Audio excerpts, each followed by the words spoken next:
नमस्कार दोस्तों, GS concept development channel पे आपका स्वागत है। इस वीडियो में हम डिस्कस करेंगे फोर्थ सेमेस्टर के सिलेबस के बारे में। और इस चैनल पे हम लोग फोर्थ सेमेस्टर बीए का इतिहास का पूरा सिलेबस का अध्ययन करेंगे और कुछ क्वेश्चंस भी सॉल्व करेंगे जो कि आपकी परीक्षा की दृष्टि से महत्वपूर्ण होंगे। तो आज हम सिलेबस को डिस्कस कर रहे हैं, आगे हम साथ साथ जो है इतिहास का पूरा सिलेबस कवर करते चलेंगे। ठीक है, तो थोड़ा इसके सिलेबस के बारे में जानना इसलिए ज़रूरी है क्योंकि हमको एक ओवरव्यू मिल जाएगा कि क्या क्या हमको पढ़ना है, इसीलिए मैं ये वीडियो बना रहा हूँ। और कल से जो है फिर से ये सिलेबस को हम लोग कवर करेंगे। देखिए, हिस्ट्री 203 और हिस्ट्री 204 ये दो आपको पढ़ना है, दो पेपर जिसमें दोनों में 4-4 यूनिट हैं।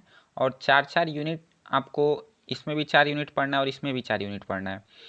हम पहले इसको डिस्कस कर लेते हैं क्या क्या इसमें पढ़ना है। सबसे पहला जो यूनिट है वह है रेनेसांस अर्थात पुनर्जागरण। पुनर्जागरण बेसिकली क्या था, यूरोप में जो है वो लोगों के तर्क शक्ति का विकास होना, वहाँ पे जो धार्मिक रूढ़िवादिता थी उससे दूर हटना, इसी के जो है परिवर्तन को हम जो है रेनेसांस का नाम देते हैं, पुनर्जागरण कहते हैं। इसमें पूरा टॉपिक हम पढ़ेंगे, क्या क्या इसके कारण रहे थे, क्या क्या इसके फीचर्स विशेषताएं थी, क्या क्या इसके प्रभाव पड़े थे यूरोप में। और सबसे पहले आप देखेंगे तो इटली शहर में, इटली के फ्लोरेंस शहर में जो है इसका पुनर्जागरण सर्वप्रथम हुआ था। और क्यों वहीं पे हुआ, क्या कारण थे, यूरोप में इसके क्या क्या प्रभाव पड़े, इसके बारे में सारी हम जानकारी आपको देंगे। रिफॉर्मेशन मूवमेंट, सुधारवादी जो आंदोलन थे उसके बारे में जानेंगे यूरोप में जो हुआ था। और role of Martin Luther, Martin Luther को जो है वो प्रोटेस्टवाद का जनक कहा जाता है। जब पुनर्जागरण आप पढ़ेंगे तो उसमें दो चीज़ पढ़ेंगे, एक कैथोलिक चर्च वाला और एक प्रोटेस्टेंट। ठीक है, तो प्रोटेस्टेंट का जनक मार्टिन लूथर को जाना जाता है।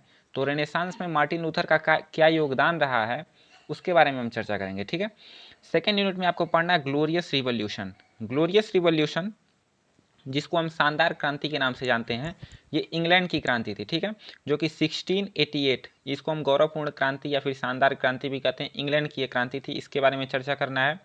Industrial revolution in 18th century, तो जब ग्लोरियस रिवॉल्यूशन हुआ, शानदार क्रांति हुआ, तो वहाँ के लोगों ने शिक्षा पर अधिक जोर दिया, विज्ञान प्रौद्योगिकी पर अधिक जोर दिया, जिसकी वजह से इंडस्ट्रियल रिवॉल्यूशन 18th सेंचुरी में उभर कर सामने आता है। इसके बारे में हम पढ़ेंगे। थर्ड यूनिट में आपको पढ़ना है अमेरिकन रिवॉल्यूशन, जो कि 1776 ईस्वी में अमेरिका ने खुद को स्वतंत्र घोषित कर दिया।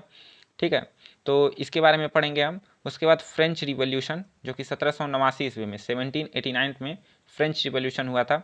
यहाँ पे आप देखेंगे तो जो इसका नारा था, स्वतंत्रता, समानता और बंधुत्व का जो नारा फ्रेंच क्रांति में चला था, इन सब के बारे में हम डिस्कस करेंगे। फ्रेंच रिवॉल्यूशन, क्या क्या कारण रहे उसके, क्या क्या सिग्निफिकेंस और क्या क्या इम्पैक्ट पड़े फ्रांस में, यूरोप में और पूरे वर्ल्ड, ऑल ओवर वर्ल्ड में क्या क्या प्रभाव पड़े, इसके बारे में भी चर्चा करेंगे।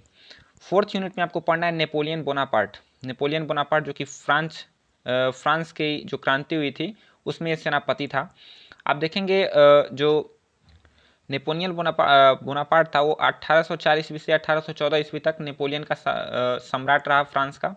और इसी रूप में आप इसके जो रिफॉर्म इसने किए, सुधार, कॉन्टिनेंटल सिस्टम इसका, फॉरेन पॉलिसी, थोड़ा सा मैं आपको जो है ओवरव्यू दूंगा यहाँ पे। रिफॉर्म इसने क्या क्या किया था, इसने उच्च शिक्षा पर, टैक्स कोड और सड़क और सीवर सिस्टम जो था इस पर बहुत अधिक जोर दिया था। कॉन्टिनेंटल सिस्टम इसका क्या था, कॉन्टिनेंटल सिस्टम मतलब अंग्रेजी जो अर्थव्यवस्था थी उस समय, उस समय अर्थात समकालीन जो नेपोलियन के समय में जो अंग्रेजी अर्थव्यवस्था थी वो बहुत पीक पर थी, उसको कमज़ोर करने के लिए नेपोलियन बोनापार्ट ने ये कॉन्टिनेंटल सिस्टम अपनाया था, लेकिन ये सफल नहीं हो पाया था अर्थव्यवस्था गिराने में।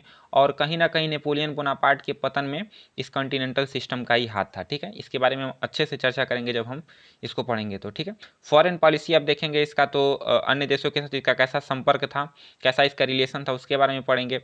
इसने रिफॉर्म के रूप में इसकी उपलब्धि क्या क्या थी, तो ये जो रोमन कैथोलिक थे और फ्रांस, इन दोनों के बीच इसने जो है मिठास बहाल किया था, एक तरह से मिठास लाया था।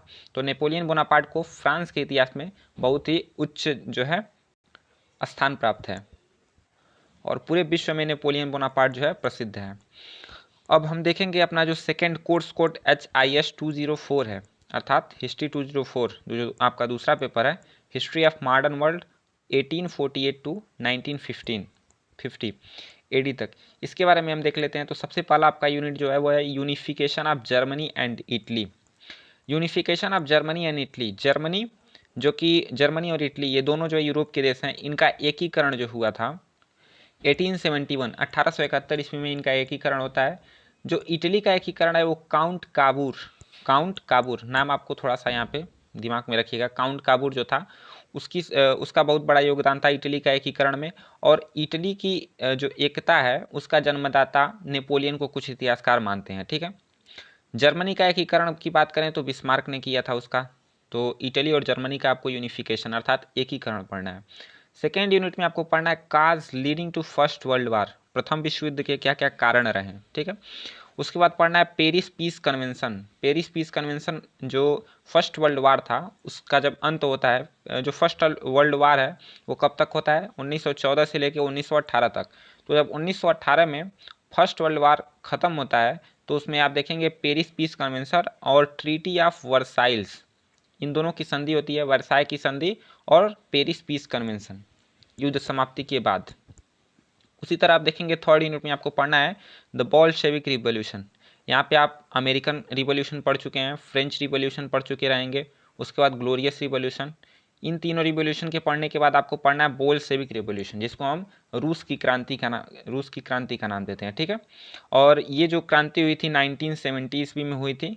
रूस का जो जार था निकोलस द्वितीय, वो एक तरह से कहें तो निरंकुश राजा था, उसी के विरोध में ये वहाँ की क्रांति हुई थी 1917 में, ठीक है। जो फोर्थ यूनिट है factor leading for second world war, और उसके बाद UNO organization achievement and failure. तो क्या क्या कारण रहे कि फर्स्ट वर्ल्ड वार होने के बाद भी सेकेंड वर्ल्ड वार विश्व में लड़ना पड़ा। और जो सेकेंड वर्ल्ड वार के बाद 1945 के बाद जो है वो यूएनओ जो इसकी स्थापना होती है 24 अक्टूबर 1945 को। और सेकेंड वर्ल्ड वार के बाद ही देश में अंतर्राष्ट्रीय शांति और सुरक्षा बनाए रखने के उद्देश्य से इसकी स्थापना की जाती है। और इसके क्या क्या अचीवमेंट्स हैं, क्या क्या फेलियर, अभी भी ये संस्था है तो एक अंतर्राष्ट्रीय संस्था है, तो इसके बारे में हम देखेंगे। तो ये था आपका पूरा इतिहास का फोर्थ सेमेस्टर का सिलेबस। इसको हम आराम से इसको कवर करते चलेंगे, चूँकि आपका एग्ज़ाम भी शायद अप्रैल में मिड टर्म का आपका एग्ज़ाम हो सकता है, जो कि आपका पूर्णतः लिखित होगा। मैं आपको नोट्स प्रोवाइड कराऊंगा, नोट्स की सहायता से ही मैं आपको पढ़ाऊंगा। तो आप वीडियो में रेगुलर बने रहिएगा, और जो भी कंसेप्ट होगा मैं आपको वीडियो में बता दूंगा, और जितने भी आपके ऑब्जेक्टिव क्वेश्चन बन सकते हैं वो मैं शॉर्ट वीडियो में आपको प्रोवाइड करा दूंगा, ठीक है। तो अब मिलते हैं हम नेक्स्ट वीडियो में, जो कि हमारा पहला वीडियो रेनेसांस जो पुनर्जागरण था यूरोप में, उस पर हम लाएंगे, जल्दी आएगा। और आप लोग सपोर्ट कीजिएगा। धन्यवाद।